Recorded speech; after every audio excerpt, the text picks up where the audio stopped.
Salut les devins, c'est Saikyu. On se retrouve aujourd'hui pour mon résumé complet en français du chapitre numéro 68 du manga Boruto avec la preview officielle du 69. Je vous l'ai déjà partagé dans la petite vidéo de spoiler hier, mais je sais que nombreux d'entre vous attendaient vraiment le résumé complet pour prendre connaissance de la suite des événements et donc de la preview du prochain, du 69. Donc vous avez frappé à la bonne porte, je vais tout vous livrer sur, je l'espère, un plateau d'argent. Ce chapitre sort demain, le 18 mars 2022. Une vidéo similaire vous attend déjà ou alors va pas tarder à arriver concernant Dragon Ball Super et son chapitre 82. Et concernant le chapitre 68 de Boruto, il est intitulé Marque. Et vous allez comprendre à quelle marque on fait référence, ça sera lié à Shikamaru, sans vous en révéler plus pour le moment. La couverture du chapitre, on la connaît depuis hier, je vous la montre à nouveau, c'est du Boruto. Boruto tout seul, avec sa veste ouverte, qui nous montre les nouvelles marques laissées par son combat et sa résurrection en chapitre 67. Et le chapitre 68 démarre avec Boruto qui est déjà de retour au village de Konoha. Amado, Sai et Katasuke parlent de Momoshiki et du pourcentage de données qui ont été compressées, et du fait que Boruto est désormais un Otsutsuki à part entière, en tout cas sur le plan génétique. Boruto explique ensuite que les données de Momoshiki étaient déjà décompressées, mais le fait est que le pourcentage restant, donc les fameux 18%, a été utilisé de manière très habile, faisant référence à la tactique de Momoshiki. À la suite de cela, Kawaki, inconscient, nous est montré dans le lit juste à côté de Sumire, Shikamaru, Hibiki et Naruto qui sont autour de lui et d'une certaine manière veillent sur lui, à la fois à sa bonne santé mais aussi à ce qu'il fasse pas le moindre mauvais geste, vu qu'il vient de tuer quand même Boruto. Même si Boruto vient de revenir à la vie, on peut pas dire que ça soit bon délire non plus. Alors Shikamaru va dire « Cela n'a pas d'importance. Le problème, mais je ne pense pas que nous puissions physiquement le restreindre, l'attacher pour le moment en parlant de Kawaki et de son évolution donc Kawashiki. » Sumire semble inquiète et elle dit « J'espère que c'est juste le fruit de mon imagination, mais on dirait que tu es trop inquiet, s'adressant probablement à Shikamaru. » Sumire se demande d'ailleurs pourquoi ils lui ont ramené Kawaki et non Amado. Et vu que l'on parle du loup, tandis que Shikamaru se dirige vers Amado, Sasuke fait une apparition pour la première fois depuis le chapitre 61. Enfin, il est sorti du labyrinthe ou je sais pas où il était, et depuis qu'il a disparu, il a enquêté sur Code. Il se présente à Shikamaru avec des informations de la plus haute importance concernant la cachette de Code. Sasuke s'exprime qu'il a quelque chose à signaler, alors il commence à parler avec Shikamaru de ses découvertes. À la suite de cela, l'intrigue va changer et nous voyons Daemon, Ada et Code. Daemon, le petit frère de Ada, est déjà réveillé et il est à cheval, en position à cheval sur Code, comme il le faisait déjà pour rigoler au préalable. Et apparemment, le petit Daemon, même s'il se fout de la gueule de Code, semble être attaché à sa monture.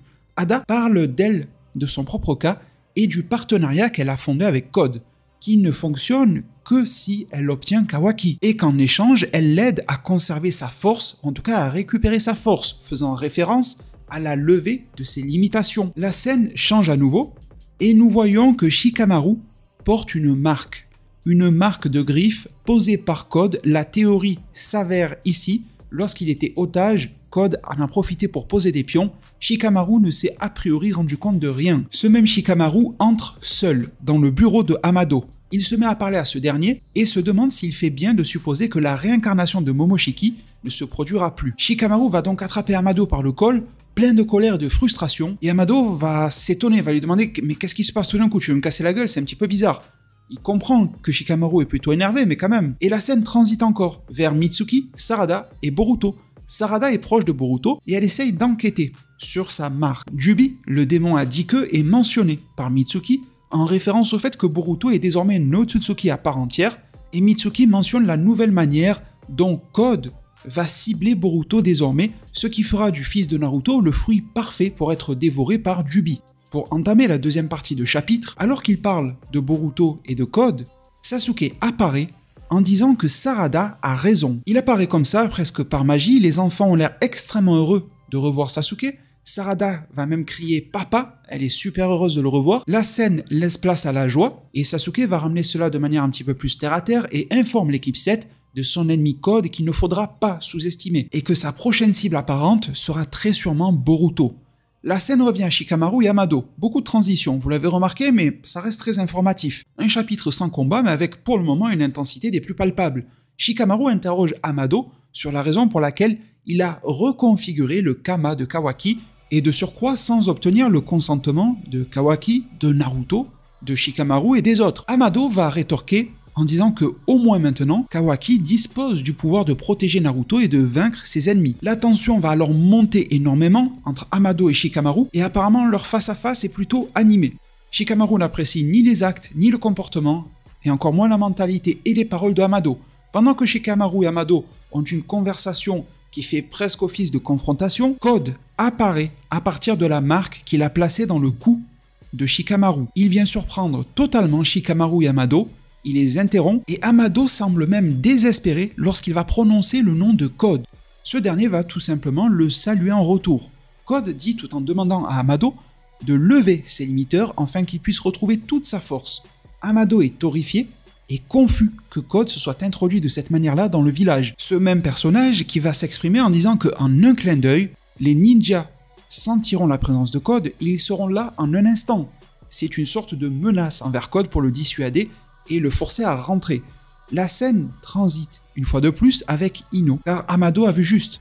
Un nouveau chakra vient de s'introduire à l'intérieur de Konoha, toutes les équipes sensorielles sont au courant, et de plus Ino reconnaît ce chakra, elle n'est pas prête de le laisser passer. Elle comprend que Code est infiltré dans le labo de Amado. Ino et Shikamaru établissent alors un contact sensoriel. Le membre du clan Nara utilise son fameux Kagemane no Jutsu afin de restreindre les mouvements de Code qui désormais prend la place de celui qui est surpris. C'est alors qu'entre en jeu la notion du cyborg d'Amado. Vous vous rappelez de cette entité, de cet être que l'on présume comme étant un cyborg, mais ça pouvait très bien être un clone ou une toute autre création, dont l'ombrage faisait penser à la chevelure de Delta, mais on n'en savait pas plus, on pouvait théoriser sur tout et rien. Cet incubateur revient au centre, à la fois de la scène et des interrogations, et il s'ouvre soudainement. C'est alors qu'une version 2.0, réinventée, reconfigurée de Delta en sort. Elle a désormais un symbole sur son front, rappelant le symbole de Konoha. Cette nouvelle Delta porte d'ailleurs à peu près la même tenue que la précédente, elle ne semble plus avoir la même personnalité. Alors désormais l'ascendant psychologique n'est plus à l'avantage de Code, les deux camps sont tout à fait déstabilisés, car le grand ennemi de cet arc-là, Code, est également dans un état de choc et se demande ce que fait Delta ici. Il s'interroge. Shikamaru est au courant du plan d'Amado et va dire que cette nouvelle Delta a été reconfigurée et créée comme une force, je cite, pour protéger le village de Konoha. Shikamaru va alors s'adresser à Delta en lui disant que Code est un ennemi de Konoha. C'est alors qu'elle va s'empresser, sans se poser aucune question, d'attaquer Code, et ce, avec le coup de pied que vous pouvez voir à l'écran. Code est de nouveau choqué, surpris, il sent qu'il est de plus en plus dominé par Delta, mais il parvient à poser des marques de griffes sur le mur proche de lui. Shikamaru tente de stopper cette action-là, et c'est alors qu'une main sort de cette marque.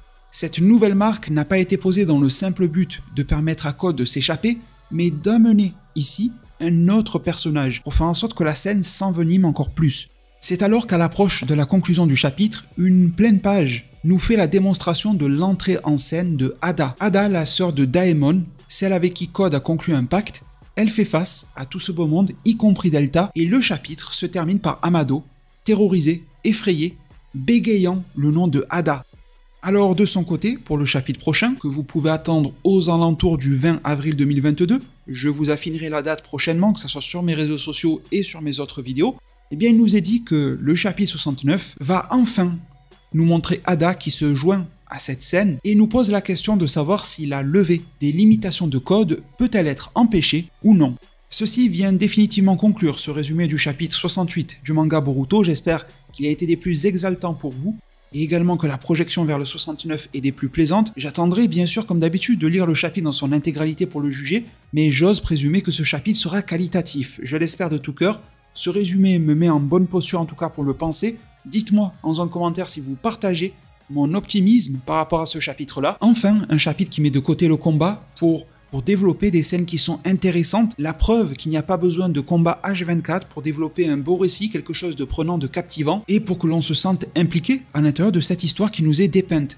Merci vraiment à tous et pour tout. N'hésitez pas à mettre un maximum de pouces bleus, à vous abonner et activer la cloche des notifications. On va se reparler de tout ça très bientôt et très prochainement sur ma chaîne YouTube. Prenez tous extrêmement bien soin de votre futur et à plus pour de prochains arts divinatoires.